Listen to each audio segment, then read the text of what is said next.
Ağdam rayonunun Quzanlı qəsəbə sakini məhkəmə tərəfindən cərimə edilib. Müsavat bu barədə məlumat yayıb. 46 yaşlı Xaliq İsmailov Ağdam Mexaniki Suvarma İdarəsinin vəzifəli şəxsləri barədə dövlət qurumlarına şikayətlər ünvanlayıb.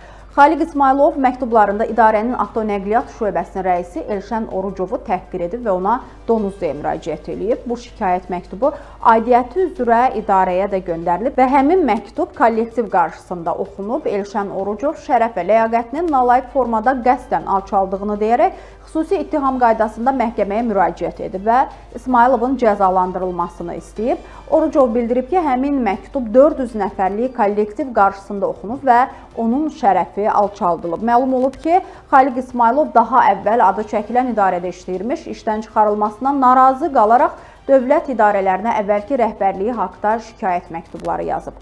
İsmailov dindirilən zaman əməlindən peşman olduğunu bildirib. Buna görə də Elşən Orucovdan üzr istəyib. Məhkəmə Xaliq İsmailov barəsində 1000 manat cərimə cəzası təyin edib.